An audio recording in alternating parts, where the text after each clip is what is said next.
দিন দিন স্কুলছুট ছাত্রদের সংখ্যার গ্রাফ দেশে ক্রমশই ঊর্ধ্বমুখী। এমন অবস্থায় মহৎ উদ্যোগ আরামবাগ হাই স্কুলের প্রধান শিক্ষক বিকাশ চন্দ্র রায় মহাশয়ের। আরামবাগ হাই স্কুলের স্কুলছুট ছাত্রদের পুনরায় স্কুলে ফেরাতে ছাত্রদের বাড়ি বাড়ি গিয়ে তাদেরকে বোঝালেন ও স্কুলে আসার কথা বললেন। আগেও বহুবার আমরা তাকে বিভিন্ন কল্যাণমূলক কাজের সঙ্গে যুক্ত থাকতে দেখেছি। ওনার মতো শিক্ষক সত্যি বর্তমান সমাজে অত্যন্ত প্রয়োজন। আজ তিনি দশম শ্রেণীর স্কুলছুট ছাত্র মৌসুম কুণ্ডুর বাড়িতে যান ও কথা বলেন। এছাড়াও আরো 15 জন স্কুলছুট ছাত্রকে তিনি ইতিমধ্যেই স্কুলে ফিরিয়েছেন বলে জানিয়েছেন। তার সাথে স্কুলের অন্যান্য শিক্ষকরাও এদিন ওই স্কুলছুট ছাত্রের বাড়িতে গিয়েছিল বলে জানা যাচ্ছে। ছাত্র জানিয়েছে স্কুলে বন্ধুরা তাকে ভয় দেখাতো যে স্কুল এলে তাকে মেরে ফেলবে, তাই প্রাণ ভয়ে সে আর স্কুল যায় না। এই বিষয়ে আরামবাগ হাই স্কুলের প্রধান শিক্ষক বিকাশ চন্দ্র রায় মহাশয় জানিয়েছেন এই বিষয়টি তিনি খতিয়ে দেখবেন। মৌসুম খুব ভালো ছাত্র, তাই আমরা চাই ও পড়াশোনা করে আরো এগিয়ে যাক। স্কুলের সমস্ত শিক্ষক শিক্ষিকারাই মৌসুমকে সকল রকম ভাবে সাহায্য করবে বলে তিনি আশ্বাস দিয়েছেন। এই বিষয়ে আরো কি জানা যাচ্ছে দেখুন বিস্তারিত।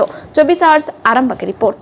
জোরে বল, জোরে জোরে বল। কাল থেকে আর যদি কোনো বন্ধু ডিস্টার্ব করে বা কোনো রকম তোর অসুবিধা হয়, তোর একটা ভয়ের পরিবেশ থাকে, তুই আমাকে দেনান্দার বলবি যে স্যার আমার এই অসুবিধাটা হচ্ছে, দেখবি তোর কোনো অসুবিধা হবে না। আমার প্রায় 2600-র উপর স্টুডেন্ট, তারা প্রত্যেক স্কুলে আসছে।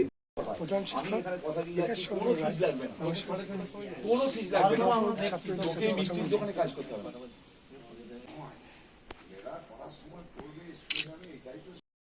কিছুদিন ধরেই দেখছি আমাদের এক স্নেহের দশম শ্রেণীর ছাত্র মৌসুম কুণ্ডু স্কুলে আসছে না।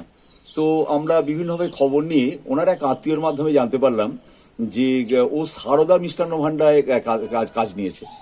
মিষ্টির দোকানে একটা আমার স্টুডেন্ট কাজ করবে শিশু শ্রমিক হিসাবে, এটা আমাদের তো একদম খুব কষ্ট লাগলো। তো আমরা 2-3 দিন ধরেই আমরা বিভিন্ন বাড়িতে যাচ্ছি যারা ড্রপ আউট হয়েছে। আজকে আমরা মৌসুমের বাড়িতে এসেছি।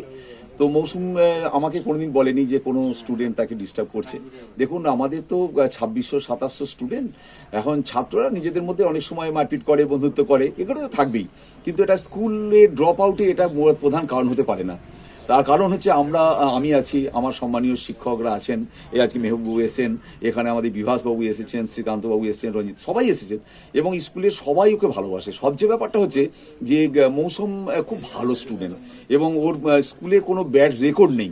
কোনো বন্ধুদের সঙ্গে মারপিট করেছে বা কোনো ডিস্টার্ব করেছে এরকম কোনো রেকর্ড ওর নেই। তাই আজকে ওর বাড়িতে এসেছি। ও বাবা মা খুব আন্তরিকভাবেই চেষ্টা করছেন তার সন্তান যাতে ভালো মানুষ হয়। মৌসুম আজকে আমাদের কথা দিয়েছে আগামীকাল থেকে স্কুলে আসবে। আমি ওকে বলেছি যে তোকে মিষ্টির দোকানে যেতে হবে না, বাবা সোনারূপা দোকানে কাজ করলি, আমরা তো আছি, কোনো পয়সা কোনো টাকা পয়সা ফিস দিতে হবে না, বইপত্র যা কিছু দরকার পোশাক সব আমরা স্কুল থেকে দিয়ে।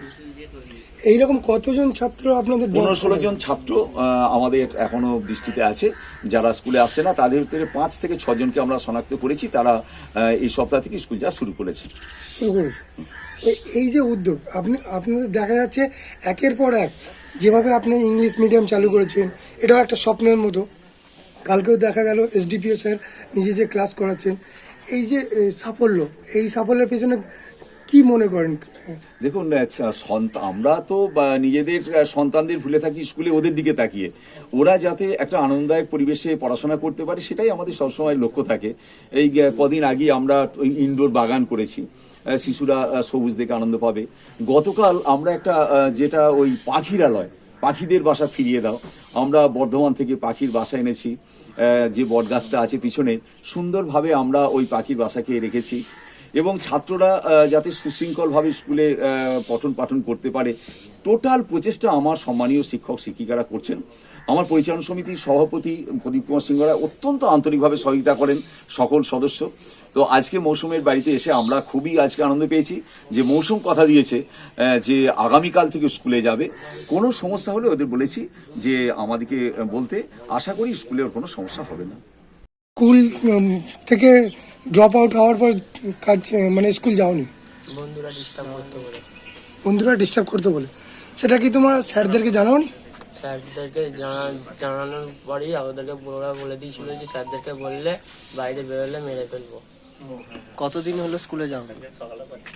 হয়ে গেছে অনেকদিন। এই পরীক্ষাটা দেওয়ার পর থেকে আর যায় 2 মাস যায়নি। কি নাম তোমার? মৌসুম কুণ্ডু। কোন স্কুলে পড়ো আর কোন ক্লাসে পড়ো? বয়েজে পড়ি, বয়েজে ক্লাস 10। ক্লাস 10 এ। না, স্যারকে বলা হয়নি। তারপর হঠাৎ করে এই সিদ্ধান্ত কেন? ও ওই নিজে নিজেই কাজে যাচ্ছে, বারণ করা সত্ত্বেও শোনে না।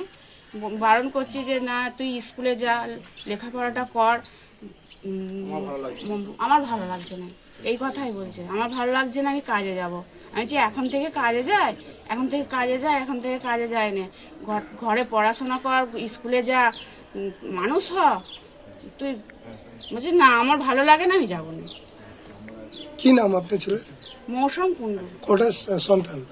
আমার দুটো, কি নাম? এ বড়? বড় এ, আর ছোটটার নাম সৌমিক কুণ্ডু, পিপিতে পড়ে। এর বাবা কি করে? এই রূপর সোনার উপর কাজ করে। আমি বাড়িতেই কাজ করি।